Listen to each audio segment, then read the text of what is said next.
자, 여러분 안녕하세요. 주식비더 머니버드입니다. 어니스트입니다. 저희 댓글에 어떤 이제 구독자분께서 질문을 하셨어요. 저희가 뇌동매수, 뇌동매매 그 관련될 때 이제 뇌동적으로 매수를 한다 이런 차원으로 계속 설명을 드렸더니 그러면은 뇌동매도는 없나요? 계속 자꾸 팔게 된대요. 감정적으로 팔게 된다는 얘기 같기도 하고, 좀 그분 같은 경우에는 좀 기다리면은 수익을 좀 많이 낼 수 있을 것 같은데 좀 조급하게 팔게 되는 것 같아서 내가 혹시 뇌동 매도를 하는 건가? 이런 고민이 들어서 질문을 하신 것 같더라고요. 이 부분을 좀 얘기를 해보려고 하는데, 먼저 이제 언니님한테 설명 듣기 전에 예전에 이제 어떨 때 매도를 하느냐에 대한 그런 주제로 얘기를 할 때 언니님이 일단 고민되면 팔아요 라고 했잖아요. 고민되면 파세요. 이게 이제 첫 번째 매도 원칙이었던 것 같은데 계속 고민이 되는 거죠. 막 0.1%만 올라도 고민이 되고 막 0.2%만 올라도 고민되고 1%만 올라도 고민이 되고 이런 식으로 팔고 나면은 나중에 이렇게 쫙 올라갔을 때 나는 요 밑에서 팔아가지고 여기서는 아쉬움만 삼키게 되는 그런 후회만 남는 그런 상황이 되니까 이런 질문을 하시지 않았을까 생각이 들어서 이 부분을 좀 다시 깊이 있게 얘기를 해보는 시간을 가져보면 좋을 것 같아요. 네, 일단 질문하셨던 거에 대한 답변을 드리겠습니다. 뇌동매도도 있나요? 라고 질문하셨는데, 일단 뇌동매도라는 것은 존재하지는 않는 것 같아요. 뇌동매도를 딱히 구분하기도 어렵고 시장에서 보통 뇌동적 요소를 매도에다가 기준을 두지는 않기 때문에 뇌동매도가 있다 없다라고 물어보면 저는 없다에 가까운 것 같습니다. 아니, 있지 않을까요? 이런 케이스는 어때요? 시장이 되게 그 투매가 막 나올 때 그냥 정말 근본 없는 그런 두려움에 휩싸여서 막 연속적으로 매도세가 나오는 경우가 있잖아요. 근데 내가 이제 정말 괜찮은 주식을 가지고 있는데 그것 때문에 무서워서 부안해동은 결국 이제 다른 사람들 하는 거에 휩쓸려서 하는 거니까 막 많이 팔고 있어서 그냥 나도 모르게 그냥 손절을 빡 해버리는 거, 이런 거는 뇌동매도라고 할 수 없을까요? 뭐 따지면은 뇌동매도라고 이름을 붙일 수도 있을 것 같아요. 매도의 영역은 뇌동이다 아니다 보다는 저는 조금 더 직관적 단어로는 쫄보라는 표현이 더 맞는 것 같아요. 그리고 물론 이제 제가 말했던 거는 이 질문자분께서 하는 거랑 좀 약간 다른 포커스에 있는 얘기이기 때문에 언니님 얘기가 더 맞는 얘기죠, 지금은. 다른 포커스지만 결국에는 같거든요. 아, 그런가요? 쫄아서 그냥 파는 거니까 그것도 그러네. 그리고 큰 틀에서는 결국엔 감정이 개입해서, 즉 뇌동 매수는 감정이 개입해서 막 조바심에 성급함으로 있는 돈을 굉장히 빠르게 막 마치 지금 안 사면 안 될 것 같은 그런 내몰림으로 막 사는 행동이라고 본다면은, 욕심. 네, 매도는 어떠한 이유로든 간에 매도는 해주면 좋다, 수익권일 때. 근데 손실권에서는 어떻게 하느냐가 중요한데, 결국에는 모든 행동은 그냥 쫄보라는 표현이 맞는 것 같고, 뇌동 매도라고 붙여도 지금 생각해보니까 뭐 아까 버디님 말씀처럼 부안해동을 생각해보게 되면은 안 될 단어는 아니겠네 라고 공감은 갑니다. 내 이름이 중요한 게 아니라 여기서 왜 그런 행동이 나왔는지를 보게 되면 결국에는 쫄보라 할지라도 그 전제는 감정 컨트롤이 좀 미숙하다인 거거든요. 불안불안한 거죠. 0.1%, 1% 상승했는데 빨리 팔고 싶다라는 거는 이거 다시 하락하는 거 못 견디겠다라는 말이 행동으로 나오는 거거든요. 이거는 어때요? 지금 뭐 0.1%는 좀 너무했는데 지금 빨리 그냥 팔고 떨어지면 다시 사고 또 조금 오르면 또 다시 팔고 그래서 수익 극대화해야지, 이런 생각을 할 수도 있잖아요.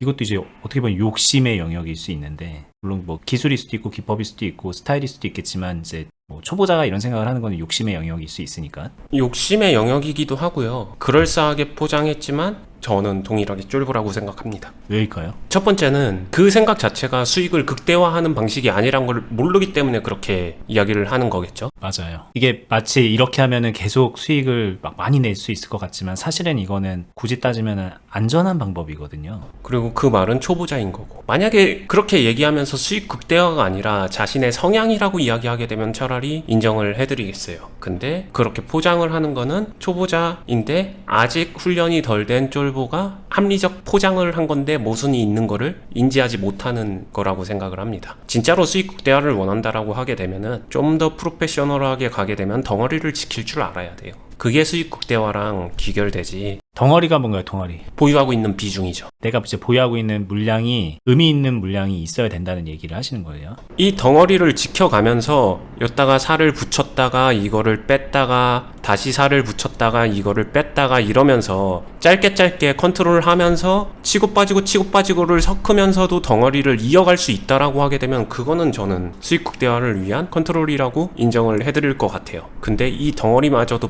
뺀 상태에서 그럴 거면은 이만큼 덩어리 해서 채운 다음에 빨리 수익 나면은 빼버리고 다시 낮게 다시 채우고 그 다음에 수익 나면 빼버리고 이렇게 얘기하는 거가 수익 극대화에 더 유리한 거 아니냐, 이 얘기가 나오는 순간 이분은 아직 경험치가 낮은 거죠. 저는 그렇게 생각해요. 자, 이 얘기가 조금 약간 오해가 있을 수도 있고 이해가 안 될 수도 있어서 이제 좀 질문을 해보면 이런 거죠. 아니 여기서 사서 여기서 팔고 여기서 사서 여기서 팔고 여기서 사서 여기서 팔고 뭐 이러는 게 더 낫지 않나요? 여기서 사서 물론 여기서 팔면은 많이 벌 것 같지만 이렇게 해서 여기서 또 사서 여기서 팔 수도 있으니까 이러면 더 기회가 많잖아요. 그럼 이건 쫄보가 아니라 수익 극대화 아닌가요? 이럴 수 있을 것 같아서. 네, 여기서 그냥 한 가지만 생각하시면 돼요. 여기에 시드가 얼마일까요? 라고 생각해보면은 말이 쉽습니다. 다시 구체적으로 한번 표현을 해볼게요. 여기서 사고 여기서 판다고 했습니다. 여기서 사서 여기서 판다고 했습니다. 여기서 사서 여기서 팔고 여기서 사서 여기서 팔고 여기서 사서 여기서 팔고 아름다운 그림인 거 맞는데 여기서 한번 이야기를 해볼게요. 만약에 이 슬롯의 시드가 100만원이다. 가능합니다. 근데 이 슬롯의 시드가 1억 이상이다. 여기서 얼마나 채울 수 있을까요? 거기서부터 걸려요. 이 이야기를 하는 사람은 제가 그래서 생각을 할 때는 그거죠. 기본적으로 시드가 작으면서 경험치가 크진 않다. 왜냐면은 경험치가 많은데 오래되고 제대로 했다라고 하게 되면 시드도 같이 커졌으면은 이 이야기 절대 안 나오거든요. 즉 내가 원하는 이 단편적인 하루 이틀 3일 이 사이에 내가 원하는 덩어리를 채운다는 거는 하나밖에 없어요. 시드가 작을 때만 가능합니다. 그래서 시드가 커지고 수익으로 자산을 늘려나간다는 거는 결국에는 시드가 커졌었을 때도 그 매매가 가능해야 되거든요. 이 아름다운 결과론적 동그라미 V표, 이거는 덩어리를 유지할 시간이 없어요. 여기서 이 파트에서는 덩어리는 유지한 상태에서 덧대고 빼고 덧대고 빼고 덧대고 빼고의 기술이 들어가는 데지, 덩어리 자체를 통으로 날리고서 여기서 다시 채운다? 동일하게? 그러니까 이런 거죠. 여기서 1억 전략 매수, 1억 전략 매도, 1억 전략 매수, 전략 매도 이렇게는 이게 현실적으로 뭐 이렇게 하는 분이 있을 수야 있겠지만 이건 현실적으로 좋은 방법도 아니고 하다 보면은 원희님 얘기는 그렇게 하기도 어려워요. 그걸 이제 본인이 느끼게 돼요. 그래서 만약에 1억이라는 걸 가지고 가게 된다면은 1억에서 뭐 예를 들면 여기서 뭐 9천 됐다가 뭐 다시 1억 됐다가 뭐 9천 됐다가 뭐 이런 느낌으로 이제 그 덩어리 9천 이상을 확보해 나가면서 이거를 컨트롤해 나간다라는 개념으로 가는 게 맞다. 그 얘기죠. 네. 근데 아까 이제 매도에 조급하신 분들은 결국에는 그 떨어지는 거를 인정하지 못하는 감정, 그 부분을 극복 못했기 때문에 이 덩어리가 빠지는 거를 못 보거든요. 그러면 덩어리를 빨리 팝니다. 이건 그냥 정해져 있는 수순이에요. 그리고 이거를 매매를 많이 하면서 뭐 경험하면서 이렇게 채워지는데 계속해서 그 부분이에요. 매매에 어떤 경험을 쌓아 올려가느냐, 어떤 식으로 훈련하면서 가느냐에 따라서 이게 해결될 수도 있고 해결되지 않을 수도 있거든요. 근데 대다수의 개인 투자자분들이 쌓는 매매의 경험은 일관성이 없죠. 결이 없습니다. 무엇을 목적으로 만들어가는 매매인지 이 기준이 모호하기 때문에, 그래서 결국엔 그 쫄보 매매에서 단순히 시간을 경력으로 친다면은 개인 투자자분들도 경력 오래되신 분들 많죠. 5년, 10년 이상 하신 분들도 많으니까. 하지만 10년 전하고 비교했었을 때 별반 다르지 않은 분들도 많이 있어서 비하하는 게 아니라 그 성장이 없는 경험을 쌓고 있어서 그렇다라고 말씀을 드리고 싶어요. 쳇바퀴 도는 거죠. 오늘 얘기는 저도 사실 이제 내동 매도 뭐 이런 거는 저희가 그동안 얘기를 많이 했기 때문에 저희가 주제로 잡으면서 이게 좀 계속 반복되는 얘기일 것 같은데요 이러면서 저희도 하기 싫어질 때가 있거든요. 근데 그럼에도 불구하고 이제 질문을 하셔서 얘기를 하긴 했는데 오늘 얘기는 좀 다른 차원에서 여러분들께 좀 생각할 거리를 던져준 것 같아요. 이렇게 흘러갈 줄은 몰랐는데 얘기가, 왜냐면 이제 저도 좀 느끼는 바가 있는 게 되게 동의를 하는 부분이 뭐냐면은 나름 이제 저는 계좌를 이제 여러 개를 운영을 하면서 좀 짧게 치는 그런 계좌가 있고 좀 묵직하게 가는 그런 계좌가 있는데, 소위 말하는 이제 여러분들 기준으로 보는 단타하는 그 계좌가 비중이 제일 작거든요. 제가 이제 채널에서 몇 번 수익 공개하고 그랬던 부분 그 계좌인데 그게 제일 작아요. 근데 그럴 수밖에 없어요. 그거는 제가 합리적인 결정을 하다 보면 그렇게 되는 거고, 오늘 이제 언니님이 말했던 이런 얘기랑도 되게 좀 맥이 맞닿아 있어요. 물론 제가 이런 매매를 하는 건 아니지만 맞닿아 있어서 만약에 좀 비슷한 경험을 하셨던 분들은 아까 언니님이 그랬잖아요. 이거는 100만 원은 가능한데 1억은 안 될 거다. 한번 본인이 한번 심리를 한번 좀 점검을 해보세요.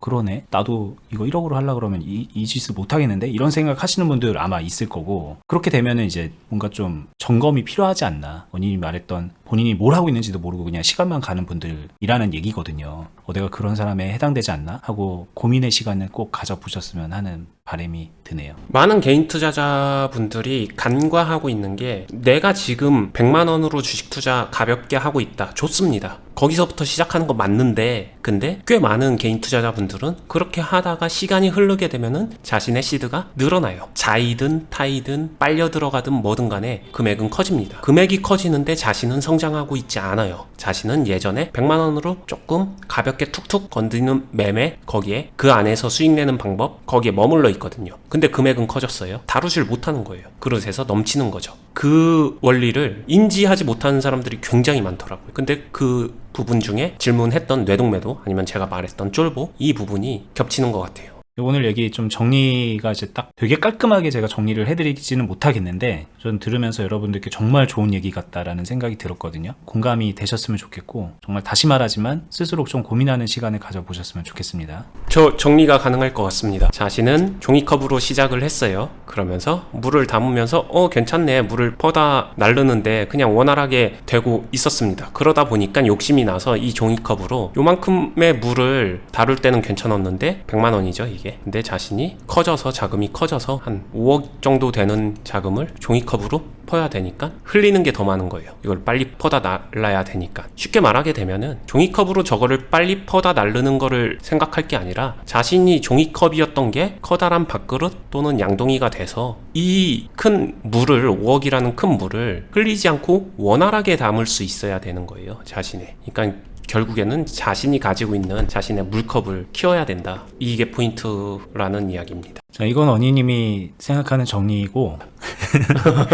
보시는 분들은 그렇게 생각 안 할 수도 있습니다. 왜냐면 또 약간 좀 그 함축적인 의미가 있잖아요. 반드시 자기의 주식에 빗대어서 지금 이 말씀하셨던 이 그림 이거가 내 주식에 어떻게 적용이 될 수 있는 것인가 진짜 좀 고민해보시라는 뜻으로 말씀을 드리고 싶어요. 이게 좋은 얘기지만 주식이 그대로 구현이 안 되면은 다 이제 무용한 얘기가 되는 거니까 방향을 좀 실질적인 방향을 꼭 찾아가셨으면 좋겠고 그런 거 저희가 다 많이 알려드렸거든요. 그리고 당연한 얘기지만 클럽에 오시면은 이거 해드립니다. 이거 멱살 잡고 끌고 갑니다. 저희 예전에 초창기에 유튜브에다가 멱살 잡고 끌고 가는 그런 채널이라고 적었는데 멱살 잡고 캐리. 이 멱살 잡고 캐리 정말 본인이 하기 싫어도 우리가 진짜 고수로 만들어줄게 이런 개념으로 막 끌고 간다는 그런 뜻으로 지금 유튜브도 하고 있고 클럽도 하고 있거든요. 나는 내가 될 수 있는 사람일까? 나도 가능성이 있을까? 고민되면 오셔서 멱살 잡히고 끌려와 보세요. 그러면 많이 도움 드릴 겁니다. 일단 뭐 어떤 영상이 나올까 항상 좀 그런 걱정도 되고 기대도 하면서 매일 컨텐츠를 찍고 있는데 찍을 때마다 느끼는 거는 맨날 똑같은 주제 비슷한 제목 뭐 이런 것들로 영상을 찍지만 언니님한테서 뽑아먹을 건 아직도 여전히 많구나. 우리가 배울 것들이 참 많겠구나 라는 생각이 들면서 저는 개인적으로 유익했고 여러분들도 그랬던 시간이었으면 좋겠습니다. 아까 이제 말씀드렸던 클럽은 영상 하단부에 링크로 공지사항을 걸어놨어요. 네이버에서 주식 빌드업 공유 카페로 검색하셔서 가입하시면은 거기에 공지되어 있는 글을 보시고 클럽 가입까지 하실 수가 있거든요. 아니면 여기 밑에 링크 타고 들어가셔서 가입도 가능해요. 어떤 건지도 이제 자세하게 설명한 영상 같은 것들도 예전에 제작해서 올려놨으니까는 같이 한번 보시고요. 저희는 이제 가족을 맞이한다는 생각으로 클럽 회원분들을 모시고 있거든요. 정말 단단하게 뭉쳐가는 적지 않은 인원인데 정말 솔직히 더 소수 인원일 때보다 더 괜찮은 클럽이 됐어요. 지금 저희도 이제 클럽을 계속 해오면서 인원이 많아지면 이게 얼마나 통제가 될까요? 걱정을 했던 부분인데 막상 많아졌는데 더 좋아졌어요. 진짜. 그래서 오시면은 더 좋은 여건에서 주식을 배우고 익히고 훈련하고 수익까지 원활하게 만들어내 갈 수 있다라는 거를 아셨으면 좋겠고 여기까지 하고 저희는 다음에 더 유익한 영상으로 찾아뵙겠습니다. 감사합니다. 감사합니다.